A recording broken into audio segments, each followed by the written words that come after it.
नमस्कार मित्रांनो, स्वागत आहे आपल्या मराठी मराठी यूट्यूब चॅनलमध्ये. शेतकरी मित्रांसाठी कर्जमाफी संदर्भात एक महत्त्वाची अपडेट आहे, ती म्हणजे कर्जमाफी होणार की नाही. तर कर्जमाफी ही होणार नाही आणि कर्जदारांना 31 मार्चपर्यंत पैसे भरण्याच्या सूचना देण्यात आल्या आहेत. याबाबत सविस्तर माहिती आपण या व्हिडिओमध्ये पाहणार. त्यासाठी व्हिडिओ पूर्ण पहा. चॅनलवर नवीन असाल तर चॅनलला अवश्य सबस्क्राईब करा. चला तर मग व्हिडिओला सुरुवात करूया.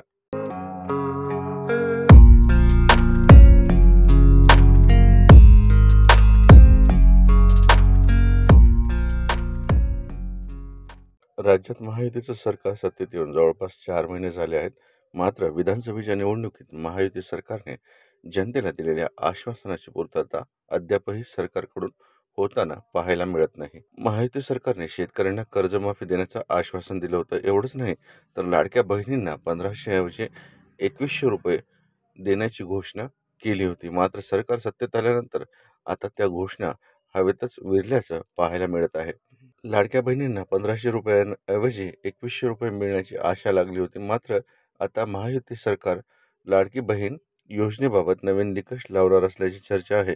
या संदर्भात महायुतीच्या काही नेत्यांनी सूचक विधानेही केले आहेत. यातच राज्यातील शेतकऱ्यांना कर्जमाफी होईल अशी आशा लागलेली आहे. मात्र अशातच उपमुख्यमंत्री अजित पवार यांनी कर्जमाफी संदर्भात एक मोठं विधान केले आहे. राज्याचे उपमुख्यमंत्री अजित पवार यांनी एका कार्यक्रमात बोलत होते. यावेळी त्यांनी राज्यातील विविध विषयांवर भाष्य केले. यावेळी बोलताना त्यांनी शेतकऱ्यांची कर्जमाफी होणार की नाही याबाबत मोठं भाष्य केलं आहे. अजित पवार म्हणाले की मी सभागृहात उत्तर देताना देखील सांगितलं होतं की सगळी सोंग करता येतात, पण पैशाचं सोंग करता येत नाही.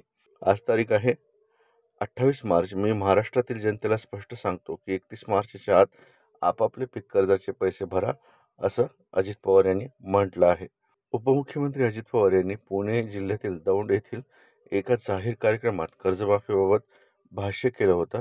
माझ्या भाषणात कधीही तुम्ही कर्जमाफी ऐकलं का, असं विधान अजित पवार यांनी केलं होतं. दरम्यान यानंतर आता अजित पवार यांनी पुन्हा एकदा कर्जमाफीबाबत सूचक भाष्य, कर्जमाफीबाबत प्रश्न निर्माण केले आहेत.